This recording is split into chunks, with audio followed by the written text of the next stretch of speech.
किताब पढ़ लिया, मेमोरी में डाल लिया और आप लोग के साथ शेयर कर रही हूँ। ये मेरा पर्सनल मतलब मेरा प्रैक्टिकली नॉलेज है जो मैंने अथर्वा के साथ करके दिखाया। दुनिया वालों देखा, जिन्होंने अथर्वा की प्रॉब्लम देखा वो लोग अभी मुझे सैल्यूट करता है, वो लोग अभी बोलता है सच में आप करके दिखाया जो कभी हो नहीं सकता है। पकड़ के बैठा के अथर्वा चलो अभी ट्रस्ट तो कर लो, अभी भी ऐसे करोगे प्यार से नहीं करेगा। ये सेंसरी प्रॉब्लम जिन बच्चों में है वो बच्चा बहुत परेशान करेगा, पेरेंट्स को इतना दुखी कर देगा जो पेरेंट्स को मन करेगा पटक पटक के मारूं। लेकिन वो प्रॉब्लम घर पे ख़त्म हो जाता है, सॉक्स पहनने का, ब्लैंकेट कवर करने का, लेकिन घास पे चलने का, बिना चप्पल में चलने के लिए आप। हेलो फ्रेंड्स, मैं हूँ रीना, ये मेरा बेटा अथर्वा। गोल्डी मम्मी चैनल पे आप सबको बहुत बहुत स्वागत करती हूँ। पेरेंट्स आज एक इम्पॉर्टेंट एक्टिविटी आप लोग के साथ शेयर कर रही हूँ। आउटडोर जो सेंसरी प्रॉब्लम एक्टिविटी है वो शेयर कर रही हूँ। तो मैं हफ्ता में एक दिन अथर्वा को लेके आती थी 10 या 15 मिनट्स के लिए, क्योंकि मैं एक्टिविटी में ज़्यादा फोकस करती थी। मैं उसको ज़्यादा पार्क में लेके नहीं आती थी क्योंकि वो ज़्यादा हाइपर था और पार्क लेके आने का कोई फ़ायदा ही नहीं था क्योंकि उसको कोई समझदारी नहीं था। तो ज़ीरो से हीरो कैसे मैंने बनाया अथर्वा को और इस लेवल पे कैसे लेके आया वो मैं हर एक वीडियो में बोलती हूँ। बहुत मेहनत की ज़रूरत है, इतना आसान काम नहीं है। लाइफ में अगर कोई टफ काम हो तो ऑटिज्म बच्चों के साथ काम करके उसको इम्प्रूवमेंट करना। तो सेंसरी प्रॉब्लम जो हमारे बच्चों में होता है, अथर्वा में इतना ज़्यादा दिक्कत था, वो ज़मीन पे पैर रख के चलना उसके लिए मुश्किल था। तो मैंने उसको ज़मीन पे घास के ऊपर कैसे चलाती थी। हफ्ता में एक दिन मैं संडे को दिन आती थी, बाकी टाइम मैं घर पे इंडोर जो सेंसरी एक्टिविटी है वो मैं करती थी। वो एक्टिविटी करके अथर्वा की इम्प्रूवमेंट तो आया था, लेकिन खाली पैर में घास में चलना या बिना चप्पल की चलना वो प्रॉब्लम घर पे नहीं आता था। अगर आप लोग के पास टाइम है, घर के पास पार्क है, तो आप चाहो तो रोज़ 5 मिनट के लिए ले जा सकते हो। लेकिन मैं अथर्वा को हफ्ता में एक दिन लेके जाती थी। जब उसको 2 साल 11 महीना उम्र था तब से लेके 5 साल तक। तो देखिए मैंने कैसे उसको जाके जूता ओपन करता था और वो छोटा सा था उस टाइम, इतना सा था। तो जूता ओपन करके उसको घास में चलाना इतना मुश्किल था। तो ऐसे जूता ओपन करके अभी मैं सिर्फ दिखा रही हूँ, सॉक्स है। तो उस टाइम अथर्वा ऐसे नहीं रहती थी, मतलब चिल्ला के मुझे पकड़ के लेती थी और मैं अथर्वा के ऐसे उठा के ज़बरदस्ती ऐसे उठा लेती थी मैं, और ज़बरदस्ती उसको ऐसे पकड़ के उसको हाथ पैर ऐसे पकड़ के मैं उसको घास के ऊपर रखती थी। और इतना ज़ोर से वो मुझे ऐसे करके प्रेस करता था, मैं पीछे की तरफ मैं गिरने वाली हो जाती थी। मतलब इतना ज़्यादा वो पैर से प्रेस करता था इतना ज़ोर से। और आप लोग को तो पता ही है, जिनका बच्चा ऑटिज्म है या हाइपर है उनको तो पता ही है बच्चों के अंदर कितना ताकत होता है। वो कुछ भी कर सकता है पेरेंट्स के साथ, किसी के साथ भी। जब वो गुस्सा हो जाता है तो उसको ये टास्क अच्छा नहीं लगता था घास के ऊपर। अभी तो सॉक्स है, सॉक्स खोल के मैं दिखाती हूँ। सॉक्स खोल के अभी तो अथर्वा नॉर्मल स्वाभाविक बच्चा जैसे, मतलब बिना चप्पल की और सॉक्स बिना सॉक्स के वो चल लेगा, क्योंकि उसका जो सेंसरी प्रॉब्लम था मैं 4-5 साल ऐसे हफ्ता में एक दिन पार्क में आके ये वाला प्रॉब्लम ख़त्म कर दिया। और घर पे मैं आटा गूंद के प्लेट के ऊपर पतला करके आटा जैसे डोसा की पेस्ट होता है ऐसे करके मैं उसको पैर का नीचे का सेंसरी प्रॉब्लम ख़त्म किया। और लेकिन वो प्रॉब्लम घर पे ख़त्म हो जाता है, सॉक्स पहनने का, ब्लैंकेट कवर करने का, लेकिन घास पे चलने का, बिना चप्पल में चलने के लिए आपको पार्क में लेके आना है। और ऐसे करके ज़बरदस्ती उठा के दोनों पैर पकड़ के ऐसे करके आप रखेंगे तो धीरे धीरे आपका बच्चा बहुत मुश्किल करेगा। साल भर में यह इम्प्रूवमेंट थोड़ा थोड़ा आता रहता है। अभी तो अथर्वा वॉक करके आपको दिखाएगा। तो घास में ज़रूर चलाना है। अगर आपके पास टाइम है आप रोज़ ले जा सकते हो, लेकिन मेरे पास टाइम नहीं था। मेरा बच्चा सीवियर ऑटिज्म था, लेकिन पार्क जाके ऐसे पागलपंती करता था, मतलब इतना गंदा हरकत करता था। तो इसलिए मैं उसको पार्क में लेके नहीं आती थी। सिर्फ ये वाला एक्टिविटी करने के लिए, आउटडोर में जो सेंसरी प्रॉब्लम मिलता है वो इनपुट देने के लिए मैं हफ्ता में एक दिन आती थी, और संडे का दिन। और फिर क्या करती थी, ज़बरदस्ती ऐसे पकड़ के बैठा के अथर्वा मामा गिर जाएगा, फिर उसको हाथ जो है ना, हाथ से फिर ऐसे टच कराती थी। उसको नहीं पसंद था। चलो अभी टच तो कर लो, अभी भी ऐसे करोगे, फिर ऐसे टच करके उसको ऐसे मैं फील कराती थी। तो इसको ना थोड़ा सा अलग टच होता है, तो ये करने में बच्चा बहुत चिल्लाता है। क्या अभी आपको अच्छा नहीं लग रहा है? लग रहा है तो करो। तो ऐसे करके आप पैर में भी करेंगे, हाथ में भी करेंगे। और क्या करेंगे, जो मिट्टी होता है, चलो बैठ के और एक बार दिखा दो कैसे करना है। तो अभी आप लोग ज़रूर कराइए, अगर आपके पास टाइम हो। आप अपना हिसाब से जाएंगे, मैं ये नहीं बोलूँगी रोज़ जाइए। अगर हफ्ता में 2 दिन भी जाएंगे, 10 मिनट के लिए एक एक्टिविटी करके लेके आइएगा तो आपका बच्चा 2-3 साल में ये सारे प्रॉब्लम ख़त्म हो जाएगा। फिर ऐसे जैसे मिट्टी होता है ना, मिट्टी बालू हुआ लेके जाके उससे भी खेलना है, चलो उठाओ।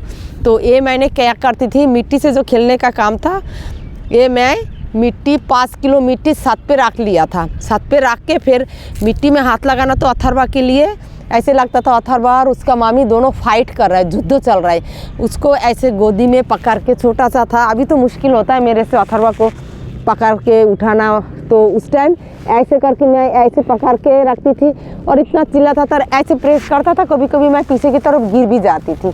दोनों हाथ से लेके ऐसे ज़बरदस्ती करके उसको उठाना है, प्यार से नहीं करेगा। ये सेंसरी प्रॉब्लम जिन बच्चों में है वो बच्चा बहुत परेशान करेगा, पेरेंट्स को इतना दुखी कर देगा जो पेरेंट्स को मन करेगा पटक पटक के मारूं, लेकिन मारना नहीं, प्यार से कराना है। रोज़ अगर आप थोड़ी देर घर के, आपके घर में साद हो, बेलकोनी हो, कोई पर भी आपके घर में जगह हो, तो आप थोड़ा मिट्टी ले लेंगे और मिट्टी से रोज़, पार्क में अगर आप नहीं ले सकता है तो मिट्टी से रोज़ ऐसे करेंगे। और थोड़ा घास जो दूर्वा होता है वो घास थोड़ा सा काट के आप घर पे लेके आप रोज़ थोड़ी थोड़ी उसको पैर के ऊपर दे सकते हो, मतलब पैर के नीचे उसको घास का जो सूखा हुआ दूर्वा घास काट के लेके जाएंगे तो सूख जाएगा, उसका टास आप पैर के नीचे दे सकते हो। तो मैं ऐसे करती थी। कभी कभी मैं जब ज़्यादा बड़ा बड़ा दूर्वा घास पार्क में मिलता था वो मैं लेके जाती थी, क्योंकि मेरे लिए एक्टिविटी ज़्यादा इम्पोर्टेंट था। तो काफ़ी पेरेंट्स ये पूछता है सीवियर बच्चा कैसे इस लेवल पे आ गया, तो पेरेंट्स में एक्टिविटी ज़्यादा फोकस किया था। मैं उसको बाहर लेके कम आती थी, क्योंकि बाहर आने का लायक मेरा बेटा था नहीं। मेरा बेटा है इसलिए मैं नहीं बोलूँगी कि नहीं मेरा बेटा बाहर आके प्रॉब्लम नहीं करता था, तो उसमें इतना ज़्यादा प्रॉब्लम था तो मैं बाहर ज़्यादा लेके नहीं आती थी। थेरेपी के लिए जाना, कभी कोई काम हो मार्केट लेके जाना, बस जो ज़रूरत की काम होता था वहाँ पर ही मैं लेके जाती थी। बाकी पार्क में लेके जाना मतलब युद्ध शुरू होना, जो फाइट होता है ना, मतलब पार्क में एक बार ले गया तो वह इतना भागेगा और पार्क से वापस आना ही नहीं है। पार्क से वापस आने के टाइम मुझे इतना मारता था, इतना बाल खींचता था और ज़मीन पे मुझे लेटा देता था।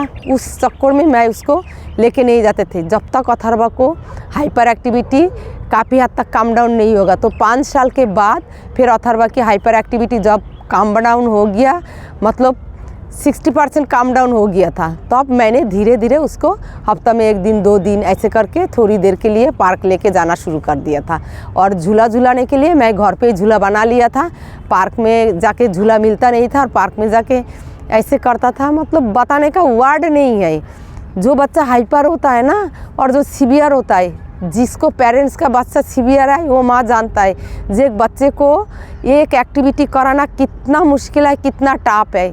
तो बहुत मुश्किल से मैंने अथर्वा की इम्प्रूवमेंट तो सब लोग देख रहा है, लेकिन मुश्किल मैंने कितना झेला है, टाइम मैंने कितना दिया है, मेरा ज़िंदगी पूरा मेरा लाइफ कैसे मैंने बिताया है।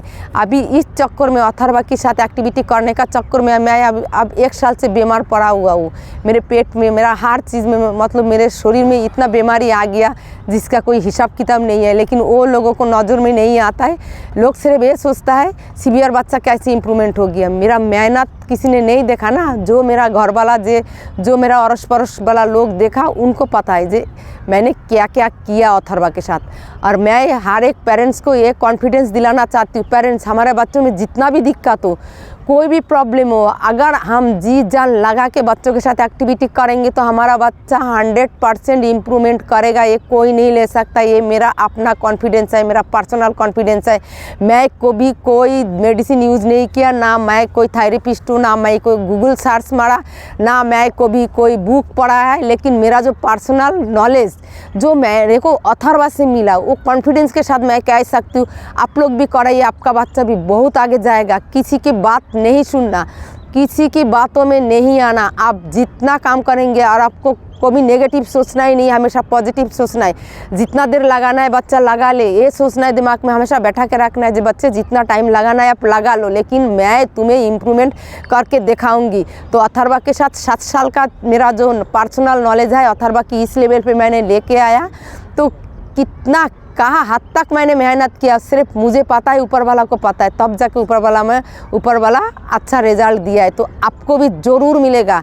ये एक माँ हो के आपसे वादा करती हूँ, आप भी कराइए, आपका बच्चा भी 100% इम्प्रूवमेंट करेगा। सीवियर हो कुछ भी हो, सीवियर मैटर नहीं करेगा, मैटर करेगा आप कितना टाइम दोगे। आपका बच्चे को इम्प्रूवमेंट आपके ऊपर डिपेंड करेगा, आपका बच्चा कितना इम्प्रूवमेंट करेगा वो आपके ऊपर डिपेंड करेगा। आप अगर पूरा टाइम आपका लाइफ का 6-7 साल लगा दीजिए, आपका बच्चा भी अथर्वा से भी आगे जाएगा। ये एक माँ की वादा है आपसे। हर एक वीडियो में कॉन्फिडेंस के साथ इसलिए कह सकती हूँ क्योंकि मैं कोई किताब पढ़ के ये नहीं है जो किताब पढ़ लिया, मेमोरी में डाल लिया और आप लोग के साथ शेयर कर रही हूँ। ये मेरा पर्सनल मतलब मेरा प्रैक्टिकली नॉलेज है जो मैंने अथर्वा के साथ करके दिखाया, दुनिया वालों देखा, जिन्होंने अथर्वा की प्रॉब्लम देखा वो लोग अभी मुझे सैल्यूट करता है, वो लोग अभी बोलता है सच में आप करके दिखाया जो कभी हो नहीं सकता है। तो आप लोग भी कराइए, कोई भी दिमाग में नहीं सोचना मेरा बच्चा सीवियर है, मेरा बच्चा माइल्ड है, मेरा बच्चा मॉडरेट है। आपका बच्चे में कुछ भी प्रॉब्लम हो, अगर आप जी जान लगा दो आपका बच्चा 100% इम्प्रूवमेंट करेगा।